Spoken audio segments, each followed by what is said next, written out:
Yes!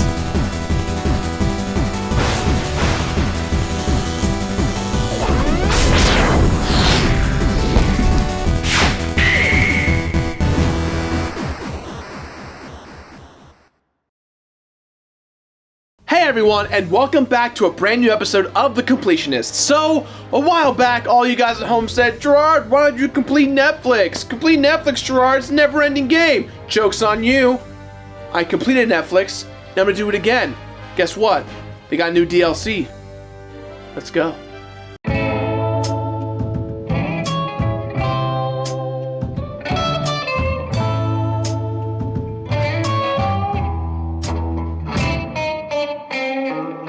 Several years ago, on the dawn of the end of the world, I said, F it. I don't like doing reviews on stuff that aren't really actual games. But I was introduced to something called Netflix. I stumbled upon this game called Breaking Bad and, well, let's just say I was less than impressed. While the graphics were fascinating and almost lifelike, and the narrative was actually really captivating, I was super unimpressed with the lack of innovation of the gameplay. The season pass of Breaking Bad has come and gone, but apparently now, there's a goddamn prequel. You guys have been begging for long, sprawling JRPGs like Skies of Arcadia, Tales of Symphonia, Chrono Trigger, Tales of Symphonia, Bonk, and Tales of Symphonia. So I thought, nope, I'm just gonna review this application once again because it's easy YouTube money.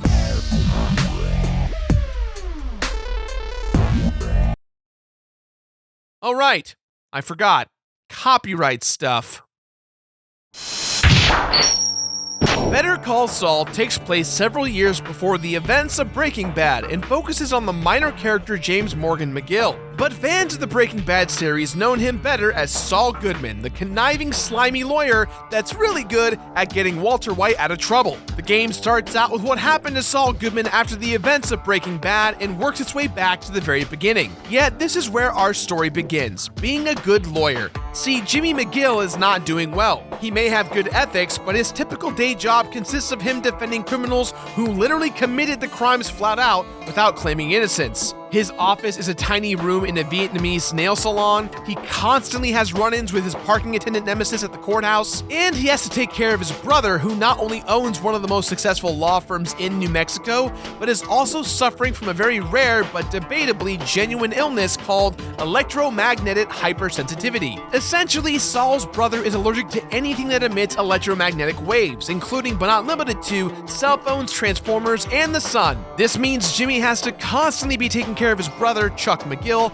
by buying fresh groceries because he doesn't have a fridge, and needs to use natural gas to cook things. Needless to say, Jimmy's got a very packed schedule. Jimmy, formerly known as Slippin' Jimmy, is shown at his lowest point.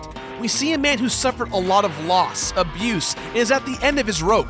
As the game goes on, we see a man who is constantly being crapped on day after day, but eventually attempts to better himself. Very rarely do we see protagonists nowadays fight for what they believe in out the gate. Usually a game starts and you're already super powerful with no sense of loss in sight. But Jimmy, he ain't slipping anytime soon, no matter how much trouble he gets in. So while we know that Jimmy's fate is still fresh, we've got a lot of conflict out the gate, which is great. Whether it's him losing case after case, him not having enough money, him trying to scheme plans up and failing, his brother's law firm, or just morally himself. Jimmy's got the odds stacked against him. So if his name is James McGill and his reputation is Slippin' Jimmy, why did he become a lawyer, let alone one that was named Saul Goodman? And where did the name come from? Well, the lawyer part is a spoiler and you have to find that out yourself. But Saul Goodman comes from the phrase, it's all good man slurred together. Saul Goodman, it's all good man, Saul Goodman. Get it? No? Tried. Based on the technology and setting of the game, Better Call Saul looks like it takes place somewhere between the mid-90s to early 2000s. No texting or too fancy computers just yet, but nothing anywhere near archaic, which means it's not quite a period piece. But at the very least, once again, the graphics look goddamn incredible. Most of the original writing team for Breaking Bad reunited to make Better Call Saul, and while universally people claim Breaking Bad is better written and presented, there's a charm to Better Call Saul that people are dismissing relatively early. Once again, the game requires that you have a cable service of some kind, which doesn't seem to make much sense to me, or you can get the season pass via Netflix. I mean, I'm not a fan of games that do the whole season pass thing, but Better Call Saul at least provides hours of entertainment to warrant this model. And if you're signed up for Netflix right now, then you're already good to go. What's that? You want to sign up for Netflix right now? Well, you can if you go to netflix.com/thatonevideogamer. You'll get a free 3-month trial and 10% off your entire order. All right, there's got to be a couple of you guys that actually try that URL because this is not sponsored by Netflix, nor does that URL exist. High Bridge Productions, Crystal Diner Productions, Grand Via Productions, and Square Enix collaborated on bringing Better Call Saul to life. Square Enix involvement was pretty minimal at first, as they originally wanted to use the Crystal Tools engine, but Vince Gilligan, the man behind Breaking Bad and studio Vince Gilligan's Island, wanted the game to look nothing like Final Fantasy 13, 13-2, or Lightning Returns 13-3. And thank God he did, because, woo, that would have been a disaster. The dev cycle started to have funding issues early on in July of 2013, but that's when our good friends at Sony stepped in and made it a PlayStation exclusive. Wait, it's available on every platform? Well, now that Microsoft is letting crossplay happen between PlayStation users and PC users, I guess everything's possible nowadays, right? The theme for Better Call Saul is pretty short and sweet, but other than that, it doesn't really tonally have a lot of musical ambience. The graphics, once again, blow my mind. It legitimately looks like a television show. You interrupt me again one more time, you're fired. What did I say, Steve? Get out!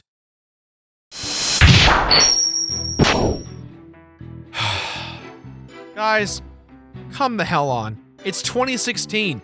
We've got insane people running for president, fights happening all over the world, tragedies everywhere, and you mean to tell me that we still make games that you press one button to play? Literally one button once. All you do is press the start button and the game begins. Once again, this is incredibly lackluster. The only control that I can notice here is I can speed things up, go backwards, slow them down, stop them sometimes, maybe add some subtitles, and that's it. And this is available on every console? This just has to stop. I could not be any more disappointed. Bad form Square Enix, bad form Netflix, bad form Sony. Who else can I blame? No, I'm serious. There's probably more people I could blame. Bad form Starbucks, bad form Xbox, bad form Sony, again, just in case. Bad form Lean Cuisine, bad form Hot Pockets, bad form Lunchables.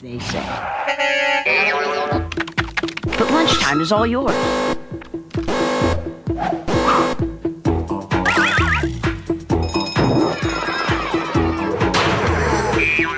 So you reach the final episode of the game, and suddenly, handicapped man, people bought this censorship team.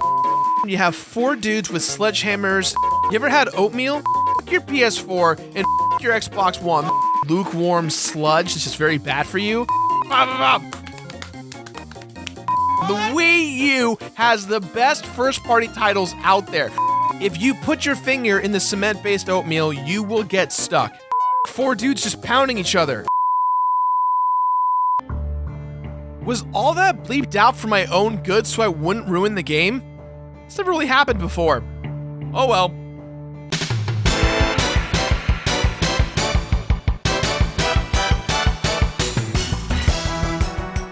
While Breaking Bad had me going to my cookie blue past meth addiction for a while, I'm happy to report that Better Call Saul really made me want to go to law school. Granted, I could always just go to Phoenix Online University or maybe DeVry Technical Institute, one of those degrees you can get by taking 15 online courses at the same time, and hey, maybe I will. But in the meantime, with the current season pass, I don't see myself becoming a slip in gym either. Nothing points to me struggling by any means, but I'm not too concerned with becoming a con artist myself, so Wait a minute. You mean to tell me that there are YouTubers out there that just react to other YouTubers' content and offer no original insight whatsoever, claiming that they provide a bunch of personal insight when they're really just freebooting and they're no better than those Facebook thieves and every other platform out there designed to screw over creative individuals? What the am I doing completing a game a week when I can just watch other people's videos and make that cash? Screw it, I'm stealing my friend's videos. Yo, what up, world? It's your boy J Beard, and today we're gonna react to Pro Jared Plays Final Fantasy 13. But before we do that, guys, if we get to 1,000 likes, no. If we get to 2,000 likes, no. If we get to 3,000 likes, I'm gonna do a single heroine. That's right, a singular piece of black tar heroin. It's gonna be great. So, in the meantime, let's get hype for Pro Jared Plays Final Fantasy 13. Subscribe and comment and share, please. Yo, what's up everyone? It's your boy Pro Jared coming at you with another sick Let's Play of Final Fantasy 13, what is easily becoming one of my favorite games of all time. I'm gonna grab over here and we're gonna fight this bitch, this weird ass goat lion robot thing. Bam! Preemptive strike. I barely need to do anything. Look at it. This guy, I'm hitting them. Numbers are showing up. Sick numbers. I just do this, and then stuff happens. I'm automatically crushing them. That's gameplay. That's good. I don't need to get invested or involved. I just chill back like the magic happened, baby. Look at it. Hit him so hard that gravity is no longer a factor. It's just me or Lightning looking super fly in her red scarf cape thing. Am I right? Totally fashionable, totally practical for combat. You know what's the staggering? How good I am at video games. People see this and they're like, oh damn, stop. Oh, 5 stars. 5 stars. What does that even mean? Don't matter. It means I'm the best. Final Fantasy 13 is freaking awesome. Oh shoot, it's another one. Alright, we're gonna crush this kid real quick. So this is getting a little long, so I have to cut it short here. So be sure to subscribe and like this video for more, and I'll be coming back to you real fast with even more dope ass Final Fantasy 13 gameplay with your boy Pro Jared. Bye. Well, that was Pro Jared Plays Final Fantasy 13. Did you like it? I loved it. Do me a favor, yo, if you get 1,000 likes this video, if you give 2,000 likes this video, if you get 3,000 likes on this video, I'm gonna do a single piece of black tar heroin. You all know that, so do it. Give me money for my drug problem. People actually do this. I just want to point out, this is a real thing. People actually react and steal other people's content.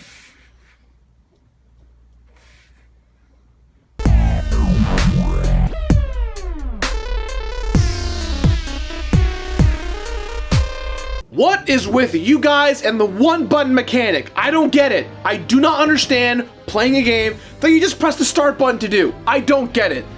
With that in mind, guys, I give this game my completionist rating of look at it. Look at it. Well, I guess that's all the time we have for today, guys. Because, you know, one-button games are the way of the future. Hey, you know what? You got your phone. Might as well be a one-button game. You know what? Why does every Samurai Gun a great one-button game? It's actually 2 buttons, 3, a couple buttons, but who cares? It's a good game. I get it. I understand. You know what? I'm just gonna play iOS games. That's the way of the future, guys. I'm gonna complete every iOS game out there. Final Fantasy All the Bravest, let's go. I will spend all my life savings on that game. Let's go, I'm ready. I'm ready. I'm ready for that YouTube money that everyone's talking about. Let's go. Let's go. Now, if you excuse me, I'm gonna go complete All the Bravest. There you go.